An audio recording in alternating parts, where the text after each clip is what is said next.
Animals with the most depressing lives. Now look, you might be thinking you have it pretty bad, and you might even be watching this video to try to make yourself feel better. And if that's the case, then just remember, if you're alive, you have an internet connection, and you have a device to watch this video on, you have something to be grateful for. But also, if you're not one of these animals on this list, then you definitely have something to be grateful for. Because in my opinion, the animals on this list have some of the most depressing existences of all time. Oh yeah, and like always, this list gets more and more depressing as the video goes on. Starting off, we have hamsters. And I know this might sound strange, but hear me out. First and foremost, most people see hamsters as a toy instead of a pet, and that for an animal is a horrible existence. Imagine you're just a cute fuzzball, and then you have like some 6-year-old kid who always throws you in a ball and throws you down the stairs. A lot of people see hamsters as a low-maintenance pet, which is ideal for a great first pet for a child. But the problem is a lot of these children can't even use a spoon properly, and we expect them to take care of a living creature? That's ridiculous. Besides the fact that in a best-case scenario, these animals are kept in a small cage their entire life, and some of the most exposure they have to the outside world is in a ball that typically gets kicked down the stairs or worse. That alone isn't ideal, but for me, that's the beginning of it, not the end of it. I don't know about for you guys, but for me, I feel like everybody I knew growing up had a crazy hamster story that all involved their pet hamster dying in some sort of tragic way. Let me tell you mine. I remember being, I don't know, maybe grade 7 when I remember talking to one of my friends. She was talking about her pet hamster. It's funny because I never saw her with a pet hamster, so I asked her what happened to it, and she told me this story. Supposedly, she was hanging out in the backyard with her family at a small family event when her uncle was building a house out of bricks for the hamster that she was playing with in the backyard. She put the hamster in the house of bricks and it collapsed and squished her hamster. And that was just her story. And I feel like that is not a rare instance. Everyone gets hamsters for literally 20 bucks at PetSmart, and they think they have a living bouncy ball or something. It's ridiculous. But even if a hamster has the perfect owners and it has a great enclosure and everything is great, their existence is still quite rough. Specifically the fact that they eat their own babies relatively often. If you happen to be a hamster baby, unfortunately, you can't trust your mom because if she gets overly stressed out or if you're stressing her out, there is a very likely chance that she will eat you. Hamsters will eat their children for one of two reasons. One, they are overly stressed out and they simply believe that the place that they are in is not suitable to have children, so they will eat the babies to protect them from having a bad life, I suppose. Or if they are simply too stressed out, they will eat their baby as a trauma response, I guess. I can only assume that this is not fun for the hamster mom, and I can definitely assume it is not fun for the hamster baby. But if you're getting so stressed out on the regular that you're eating your own children, you can't be living the best life. Hamsters are just cute little guys that honestly deserve better, but let's keep moving. Next up, we have the mantis. And for just a bit of a heads up, this segment is gonna get PG-13. Oh yeah, we're getting crazy. The mantis, or more commonly known as the praying mantis, is a pretty cool green bug that eats other bugs and is overall pretty dope. And honestly, I don't believe they live a super horrible life, but there is one aspect of their life that I think trivializes everything, at least if you're a man.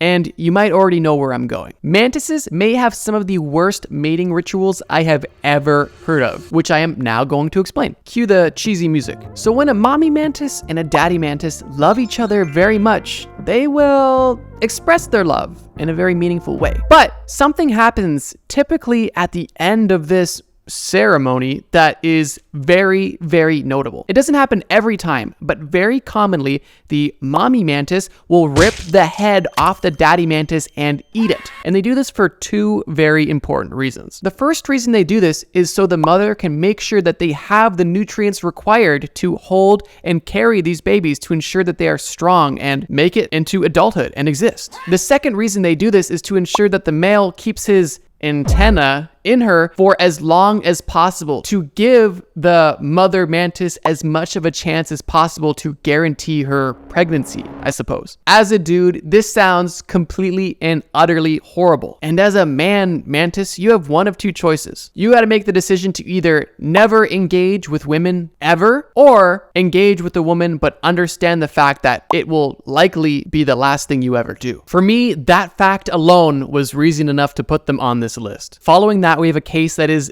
definitely more upsetting and depressing, and that is the polar bear. Think about it. The last 3 polar bears you've seen has probably been within the context of showing how their habitat is slowly eroding, typically accompanied with a picture of a polar bear that is way skinnier than you ever thought a polar bear could be. Polar bears used to have it made. They were drinking Coca-Cola with Santa Claus and whatnot, but now, sadly, that's no longer the case. I don't know what happened when I said Coca-Cola, but I'm just gonna leave that in. Coca-Cola, it is truly upsetting that the ecosystems that polar bears once thrived in are slowly diminishing fishing, and this is greatly impacting their livelihood. And unfortunately, this means for the most part that polar bears have turned to cannibalism to survive. And unfortunately, this is extremely bad news for cubs and mother polar bears, as male polar bears are now eating female and cub polar bears to survive, now turning the hunters into the hunted. Having your home be destroyed and then having your dad eat your entire family, in my opinion, is extremely depressing. And one thing I will note is that this isn't like the norm. Like if two polar bears see each other, they don't just instantly eat each other. But unfortunately, the situation for some polar bears has gotten so bad that it has driven them to this circumstance. Upsetting, but let's move on. Okay, so this one isn't that crazy, and I honestly wanted to put it before the polar bear, but I didn't want to have like 2 insects in a row. This is an animal video, not like a bug convention. And this is also an entry that I'm sure is going to get no sympathy, but I still wanted to mention it. This entry being the mosquito. They do have a really short lifespan, with men living typically less than a week and women living up to 2 weeks, but that's not really the most depressing part of their existence. In my opinion, the most depressing part about being a mosquito is the fact that literally everybody in the world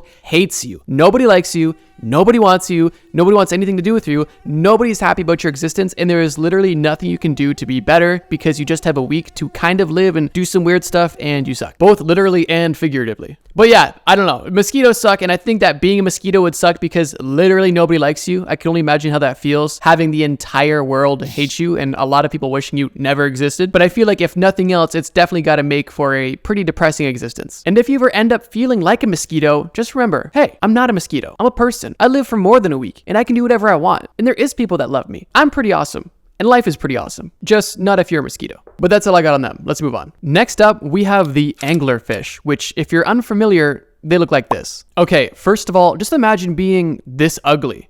Yeah, sure, they had a cool cameo in Finding Nemo, but like, that's about it. Second of all, living at the bottom of the ocean has gotta suck. Oh yeah, they live at the bottom of the ocean. It's cold, it's dark, and sure, you have this kind of cool little light coming off your head, but it's also kind of sus. Like, bro, what's this big long thing dangling in your face all the time? But besides living in almost complete darkness, besides their bulb thing, and living in extremely cold water with high pressure, or being extremely ugly, once again, they have an extremely absurd mating ritual, which I will get into. So anglerfish use a type of mating that can only be described as an extreme version of sexual dimorphism and parasitism. Already off to a great start. Tiny male anglerfish latch onto much larger females by biting into them, eventually fusing their bodies and circulatory systems. The males lose most of their organs and become dependent on the females for nutrients while providing them with sperm in return. This adaptation ensures reproduction in the sparse deep sea environment where sexual encounters are rare. I don't know why, but I find this one kind of funny, especially in today's modern like dating ecosystem where everything is so value-based. Like, what do you bring to the table? What do you bring for the table? And then the male anglerfish is just like, you're gonna have to feed me. I'm gonna be living off your blood, basically. I'm gonna be half dead, but I can give you sperm in return. And I don't know why, but sperm in return sounds hilarious. But yeah, that's the reality for the anglerfish. Cold, dark, squishy, ugly, and as soon as you meet a woman, you have to instantly start living off of her and provide her with sperm for life. I'll let you guys decide. Depressing